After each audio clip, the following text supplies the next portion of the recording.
Fala galerinha, tudo bem? Aqui é o professor Elvis que fala. Sejam bem-vindos ao meu canal. Nesse vídeo eu quero comentar aqui com vocês uma reportagem que eu achei na revista Super Interessante, né? E eu vou deixar o link aqui na descrição, tá? Para que você possa ter acesso à matéria completa, né? Mas em poucos tempos, um pouquinho de tempo aí, a gente vai tentar comentar, né? Eu achei muito interessante. O título da reportagem não vai dar para aparecer todo, né? Mas eu vou mostrar alguns trechos. Está intitulado Manual Como Começar a Tocar Piano, né? E como se trata de um site, de uma revista como a Super Interessante, eu acho que é muito interessante a gente compartilhar aí com os alunos, tá? Até porque é uma pergunta, eu acho que muito comum nas redes sociais, muito comum nas lives aí. Quem não tem tempo de estudar, às vezes quem não pode pagar um professor, né, ou não tem escola na sua cidade, fica muito esse questionamento, né? Como aprender a tocar piano? No nosso caso, eu vou fazer uma adaptação. Eu sou tecladista, né?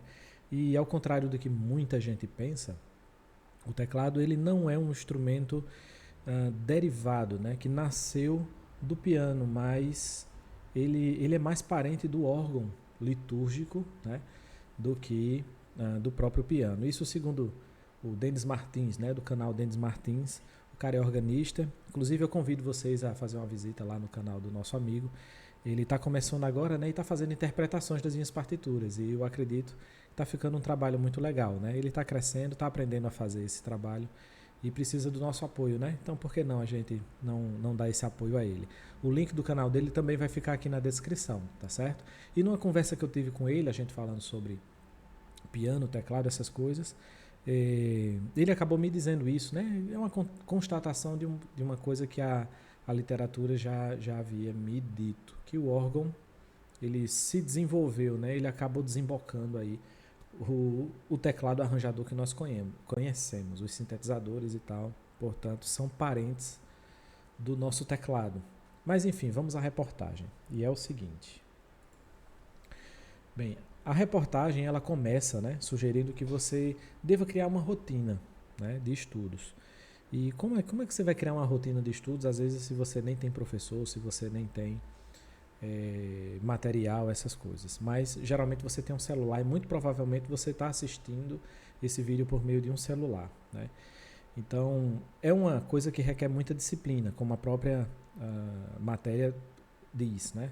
Com muita paciência e disciplina é possível você domar um instrumento, sim, né? Isso segundo a revista e um professor também, né? Claro. E lá embaixo ela diz o seguinte, né? Criar rotina. Meia hora todo dia é melhor do que você concentrar horas no final de semana. Tem gente que cai nesse erro, né? Faz muita coisa em 2 horas, né? E às vezes não consegue avançar muito nos estudos. Segundo a reportagem, né? Os aplicativos, por exemplo, inclusive ela sugere né? Simple Piano, pode ajudar. Mas só com um professor você vai poder corrigir seus erros. E de fato, um aplicativo, um método, ele não tem como te corrigir. Tá? Então, quando você vê os assuntos lá no aplicativo, no método, alguma coisa assim, você pode até imitar. Um vocacionado, ele até consegue fazer isso com muita qualidade, né?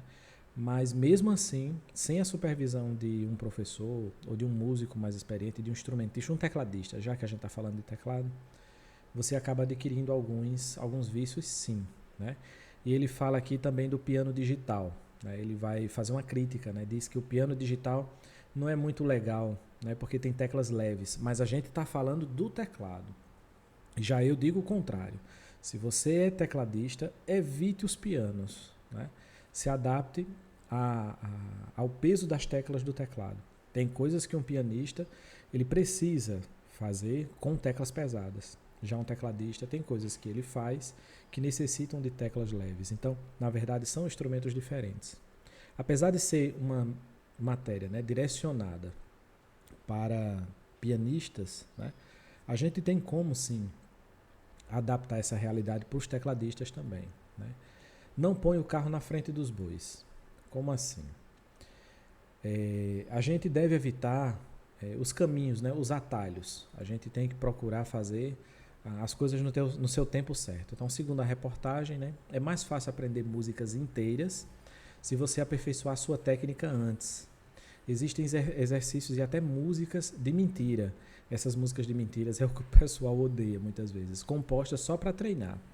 De fato, alguns métodos trazem músicas que os professores compõem só para te explicar determinado assunto, determinada coisa. Então, essas músicas elas funcionam muito melhor do que aquela música que você conhece, acha bonita e acha fácil e só quer tocar aquela música, né? Essa questão de treinar antes a técnica, ao invés de cair de cara nas músicas. De fato, você tem que aprender como tirar som do seu instrumento, né? Então, para isso, ele até sugere aqui, ó, o pianista virtuoso, do Charles Louis Anon. O famoso Hanon, como alguns chamam, né? Que inclusive eu uso aqui na escola e alguns alunos não querem fazer, né? São exercícios que têm o objetivo de desenvolver o que? A velocidade, a precisão e a flexibilidade dos dedos, né? Professor, como é que eu faço isso fora de uma escola? Como é que eu faço isso sem um professor? Pô, você tem um celular, você tem YouTube, né? E você consegue ter acesso a esses materiais e você consegue estudar de casa sim. Mesmo que não seja tão ideal, mesmo que você adquira alguns vícios, mas mais cedo ou mais tarde você vai ter acesso sim a uma escola, a um professor, a um método mais, sei lá, um método mais metódico, bem redundante, mas alguma coisa mais sequenciada, né? Sem preconceito. A revista aqui ela sugere que você não deve ficar fazendo preferência, você não deve ter preferências por gêneros. Como assim? Então vamos ver aqui o que é que ela diz. Ó. Não há gênero mais fácil para começar a tocar. Existem tanto composições eruditas simples quanto músicas pop complicadas. O ideal é procurar arranjos de acordo com seu nível de habilidade. Tem gente que já quer começar tocando brasileirinho, né? Dá para tocar a mesma música em diferentes graus de dificuldade até chegar à versão original. E aqui eu ainda coloco mais. Muita gente que quer aprender a acompanhar, né? Quer tocar na igreja, quer tocar na banda, quer aprender a se acompanhar, acompanhar outro instrumento, né? Esse cara ele não começa estudando melodias, música, né? O nosso instrumento é um instrumento harmônico, melódico também. Geralmente, o processo da educação musical ele começa com a leitura de partituras, teoria musical, né? E você vai começar a tocar músicas clássicas, músicas didáticas e vai cair nas músicas conhecidas, né? Com arranjos mais facilitados, né?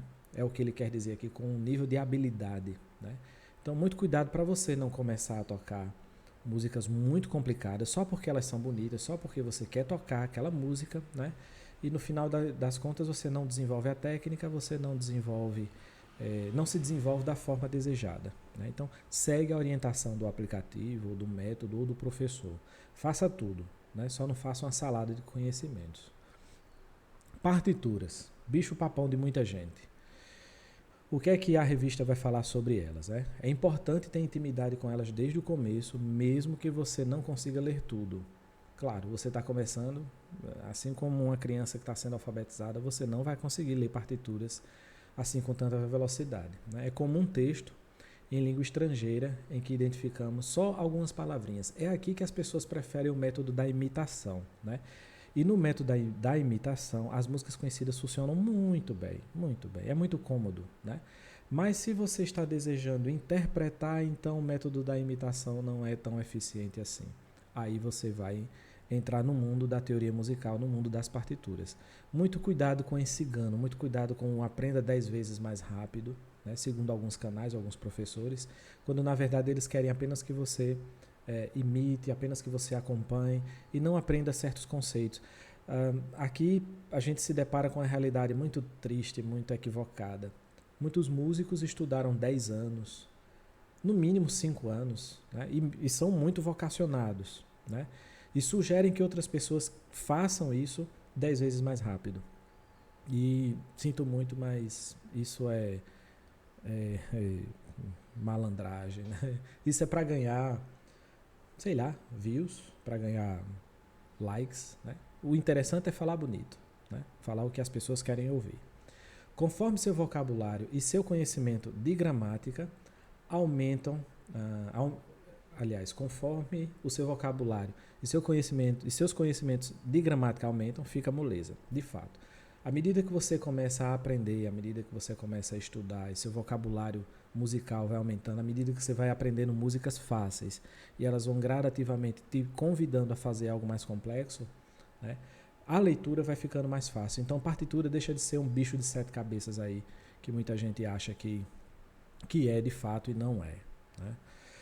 Use os dedos corretos. Opa, descer aqui para você ver melhor. Aqui, pronto.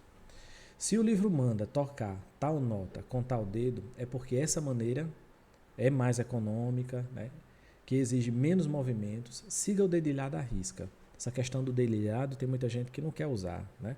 Mas, pô, para de relutar com o óbvio, tá? Se o seu livro, se o método está pedindo para você tocar nota tal com dedo tal, faz isso, tá? De fato, é mais econômico, é mais rápido, é mais eficiente.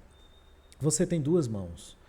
Tenho muito problema aqui na escola com essa história, né? Os tecladistas não querem tocar com a mão que não tem muita habilidade, né?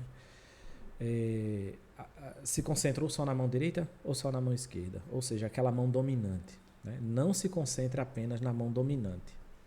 Dê atenção à outra, que precisará de ainda mais prática para ser eficaz. Pense nas duas como uma só, como se fosse uma mão só de 10 dedos. Postura. Postura, muita gente esquece desse detalhe. Fique atento ao modo como você se senta e à altura do piano, ou do teclado no caso, né? Tocar é um exercício físico e não deve causar lesões à coluna, nem tendinite nos braços, nem nos dedinhos. Se bem que essa realidade não é uma realidade para tecladistas. Dificilmente eu encontro alguém, ou um companheiro aí, dizendo que está com um problema de tendinite nos dedos porque toca teclado. Mas isso pode acontecer caso você use, digamos, uma postura errada, uma digitação errada, né? E por fim, mas o Chopin é muito rápido. Para chegar lá, use um metrônomo e comece devagar. Esse é um dos segredos também, né? Você não precisa fazer tudo tão rápido, né? Cuidado para você não se comparar injustamente com pessoas que já tocam há muito tempo e realmente, de fato, tocam muito rápido, né? O começo, para a grande maioria dos iniciantes, é muito difícil, é complicado de você tocar as notas certas, com precisão, com a força certa, enfim, é difícil. Então você tem que ir devagar e certo. Eu costumo dizer isso aos meus alunos, é melhor você fazer algo devagar e certo do que rápido e errado. É aí onde aparecem os maus hábitos, os vícios, né? E os vícios são difíceis de corrigir e às vezes o aluno não quer corrigir, né? O professor identifica, mas o aluno não quer abrir mão de tocar no tempo dele, né, a tocar certo. Só aumenta a velocidade quando estiver calejado no andamento anterior. Essa palavra aqui eu acho que foi bem colocada. Calejado é realmente quando você sabe fazer a coisa sem pestanejar, sem pensar, sem dificuldade nenhuma. É botar a mão no instrumento e tocar, né? Ou seja, tocando com precisão, tá? Essa reportagem ela está no site da Super Interessante, tá? Eu vou deixar aqui na descrição. Eu achei muito sucinto, muito pequenininho. E são dicas muito valiosas e fazem muita diferença. Então, não deixe de refletir sobre essas coisas que foram apresentadas para vocês aqui no canal do Professor Elvis Chaves. E desde já convido você a deixar o like nesse vídeo, tá? E se você não é inscrito no nosso canal, convido você a se inscrever. Isso é muito importante para a vida do nosso canal, né?